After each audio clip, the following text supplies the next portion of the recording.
여러분, 만약 자녀에게 딱 한 가지 지혜를 남겨야 한다면 뭘 남겨주시겠어요? 돈? 가치관? 아니면 인생을 살아가는 태도? 오늘 이야기는요, 바로 한 아버지가 사랑하는 아이들에게 남긴 아주 특별한 편지들에서 시작됩니다. 바로 이 책인데요. 성공한 사업가인 저자가 자기 아이들한테 얘들아, 불안 이런 거고 인생은 이렇게 사는 거란다 하고 알려주려고 쓴 65통의 편지를 모은 거예요. 근데 이게 그냥 뭐 돈 버는 비법 이런 게 아니고요. 삶을 대하는 태도에 대한 정말 깊은 이야기가 담겨 있습니다. 근데 이 책이요, 시작부터 정말 충격적이에요. 나는 35살을 넘길 거라고 생각도 못했다. 아니, 도대체 왜 이런 생각을 했을까요? 바로 이 절박함이 이 편지들을 쓰게 만든 진짜 이유가 됩니다. 저자의 젊은 시절을 들여다보면요, 정말 파란만장해요. 10대 때는 뭐 자동차 사고에 주먹 다짐이 끊이질 않았고, 20살에는 군에 가서 이라크 전쟁까지 참전했죠.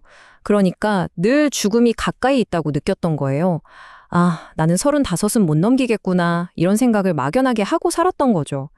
그런데 기적처럼 35생일을 맞고 사랑하는 가족까지 생기니까 덜컥 겁이 난 겁니다. 만약 내가 갑자기 사라지면 우리 아이들한테 무슨 말을 해줘야 하지?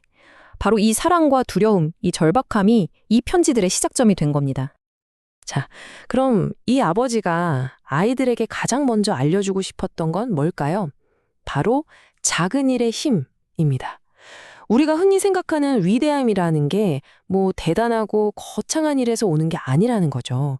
오히려 매일매일 정말 사소하게 반복하는 그 작은 행동들에서 진짜 위대함이 나온다는 이야기입니다.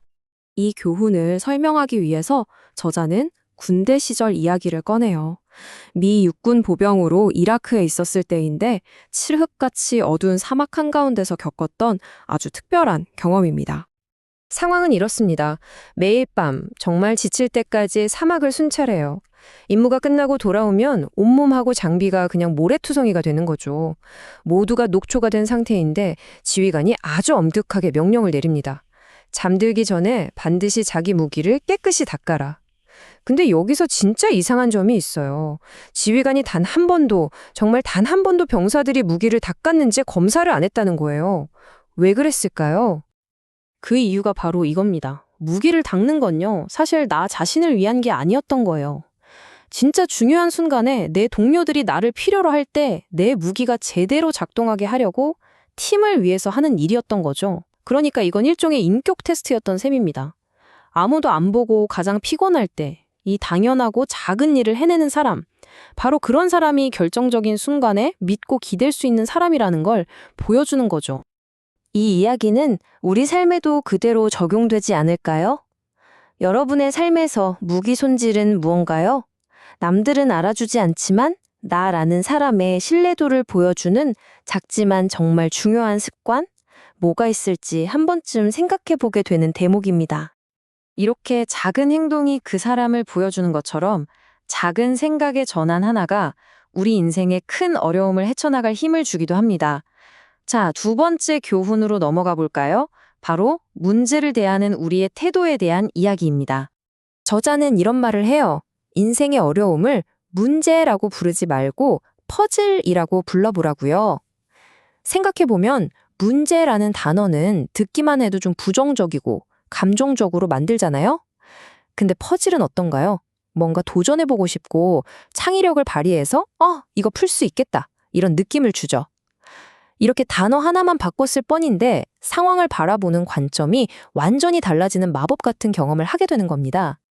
때로는 정말 사소한 행동 하나, 질문 하나가 우리 인생의 방향을 완전히 바꿔놓기도 하는데요.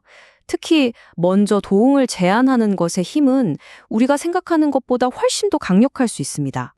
저자에게는 부자 아빠, 가난한 아빠를 쓴 로버트 기요사키라는 우상이 있었어요. 운 좋게 그를 인터뷰할 기회가 생겼죠. 인터뷰가 다 끝나고 저자는 용기를 내서 딱 한마디를 묻습니다. 혹시 제가 뭘 도와드릴 일이 있을까요? 근데 놀랍게도 기요사키가 젊은 세대랑 소통하고 싶은데 소셜미디어를 어떻게 써야 할지 모르겠다며 조언을 구한 거예요.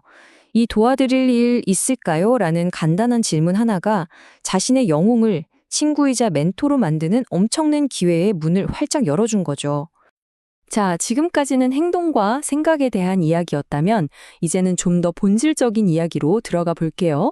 우리 인생에서 진정한 불안, 과연 뭘까요? 워런 버핏이 했다는 유명한 질문이 있죠. 여러분께 한번 드려볼게요. 만약 내일 당장 90살이 되는 조건으로 1,000억 달러를 준다면 받으시겠어요? 아마 대부분은 아니오라고 답할 겁니다. 그쵸? 아무리 돈이 많아도 그걸 누릴 시간이 없다면 무슨 의미가 있겠어요? 바로 이겁니다. 이 질문이 우리에게 알려주는 아주 명확한 진실. 우리에게 가장 소중한 자산, 그리고 한 번 가면 절대 되돌릴 수 없는 자산은 돈이 아니라 바로 시간이라는 거죠. 그리고 진정한 부와 행복을 위한 두 번째 비밀은 바로 이 한 문장에 담겨 있습니다. 비교하는 순간 지옥문이 열린다. 정말 강렬하죠? 저자가 대학을 졸업했을 때 친구들은 대부분 돈을 목표로 월스트리트로 갔대요. 하지만 저자는 다른 길을 택했습니다. 그가 원했던 건 돈이 아니라 자유였거든요. 누가 시키는 일을 하는 게 아니라 내 삶은 내가 직접 설계하고 싶었던 거죠. 만약 그때 친구들이랑 자신을 비교하면서 나도 월스트리트 가야 하나 했다면 아마 지금쯤 원하지 않는 삶을 살면서 불행했을지도 모릅니다. 중요한 건 남들의 게임에서 이기는 게 아니라 나만의 게임에서 나만의 방식으로 행복을 찾는 거니까요.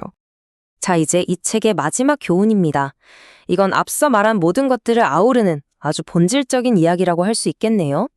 저자가 아이들을 위해 편지를 쓰면서 아주 재미있는 사실을 깨달았대요. 이 편지들의 진짜 수혜자가 아이들이 아니라 바로 자기 자신이었다는 거예요. 생각해보세요. 누군가에게 뭔가를 명확하게 알려주려면 내 머릿속 생각부터 명확하게 정리가 되어야 하잖아요? 글을 쓴다는 행위 자체가 흩어져 있던 생각들을 다듬고 정리하는 최고의 방법이었던 거죠. 그러니까 다른 사람에게 쓰는 편지도 좋지만 미래의 나 자신에게 편지를 써보는 건 어떨까요? 마치 타임캡슐을 묻는 것처럼요. 지금 내가 꾸는 꿈, 지금의 목표, 그리고 오늘 얻은 깨달음 같은 것들을 적어두는 거죠. 몇 년 뒤에 열어보면 그 어떤 선물보다 값진 보물이 되어 있을 겁니다. 자, 오늘 이야기는 이 질문을 마지막으로 남깁니다. 여러분은 오늘 누구에게 편지를 쓰고 싶으신가요? 그 편지에는 어떤 마음을 담고 싶으세요? 그게 사랑하는 사람이든 아니면 몇 년 뒤에 나 자신이든 어쩌면 그 편지 한 통을 쓰는 작은 행동이 여러분의 삶을 훨씬 더 의미 있고 비범하게 만들어줄 시작점이 될지도 모릅니다.